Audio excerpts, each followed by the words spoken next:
got pain on the inner elbow? Let's fix it.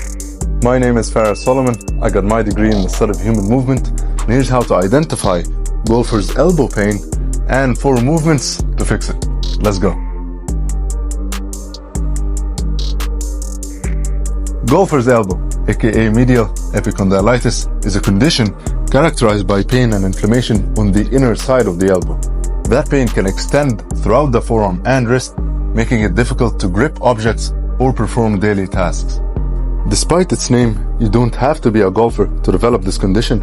It can happen to anyone who overuses their wrist and forearm, especially with gripping and twisting motions without really allowing for enough time to recover, which ends up damaging and inflaming the tendon.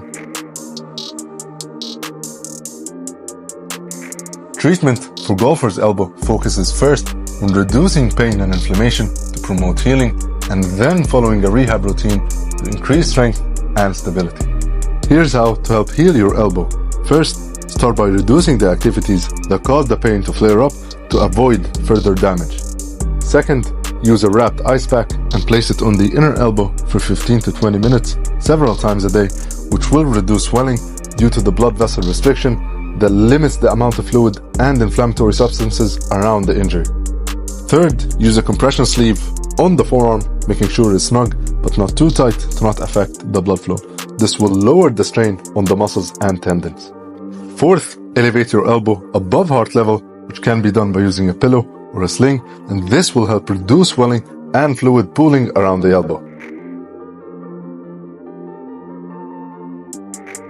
Now moving on to exercises and stretches, a well-structured recovery routine can fix golfer's elbow long-term by increasing the strength and stability of the muscles around the elbow. Let's get started. Starting off with the first movement, we're going to do a cross-friction massage. Now this one does promote healing in the tendon, but it is a bit intense. So I'm going to make sure my arm is supported, locate the inner bony part of the elbow, aka the medial epicondyle, and just above that you'll feel the bundle of tendons. That's usually where the damage is done. Now I'm going to use my thumb and go into an upwards and downwards motion with moderate intensity. So we're going to keep going for 60 seconds. There'll be 1 set, and we're going to go for 2 sets. For the second movement, we're going to be doing wrist pronation and supination. To set that up, I'm going to make sure my arm is supported at a 90-degree angle, have my palms facing up, and I'm going to rotate it slowly until it's facing down into pronation, and then back into supination. We'll keep going back and forth.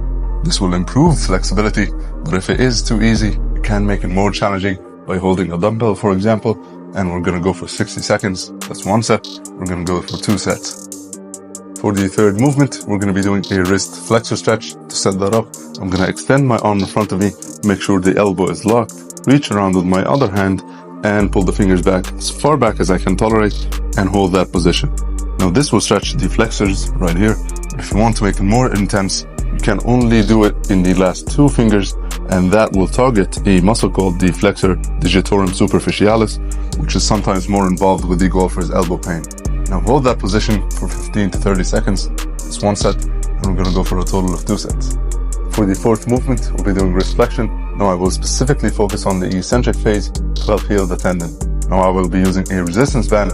It can also be done using weights. To set that up, I'm going to make sure my arm is supported in a 90-degree manner. Make sure the band is in a proper resistance for me. And that's the good thing, you can always adjust it to be more or less resistant. Now I'm going to have my wrist relaxed with the resistance band placed on the fingers right here.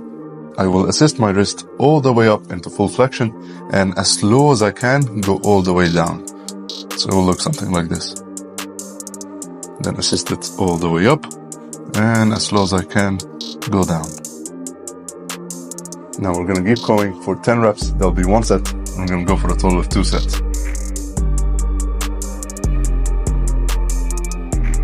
Golfer's elbow occurs when the tendon of the forearm muscles that connect to the bony part on the inner elbow becomes inflamed or damaged. This damage is usually due to overuse, especially with repeated valgus forces, which is when your forearm moves away from the body's midline, leading to increased stress on the inner elbow. And that can be seen in activities like arm wrestling. Over time, that repeated stress without proper rest and recovery can cause that sharp, annoying pain, which will be noticeable in activities that require wrist flexion or gripping, for example, golfing, throwing, lifting weights, or even typing due to the repeated finger movements that will cause micro tears in the tendon. From a scientific perspective, the inner part of the elbow, where the golfer's elbow pain is felt, is where the common flexor tendon and pronator teres muscle are affected. When these are overused, it causes micro tears at the tendon, which leads to inflammation and tenderness at the medial epicondyle. The body triggers an inflammatory process, which while part of the healing stages, it still can cause a high level of discomfort and pain when the stress is continued without proper rest and recovery. Now, if you're looking to prevent golfer's elbow to begin with, then it's a good idea to warm up your muscles and dynamically stretch the forearm and wrist before engaging in any activity. Use proper technique to lower the strain on the tendon, whether you're arm wrestling, lifting weights, or throwing. You can even use sporting equipment that reduce the strain on the elbow and wrist, like compression tape and wrist wraps. Add forearm strengthening exercises to increase stability while avoiding prolonged activity to take the proper time to rest rather than just pushing through the pain. Overall, golfer's elbow does cause an annoying pain that limits the activities that can be done, but with proper rest and recovery exercises, you can get back to your favorite activities. So as always, stay active and mindful.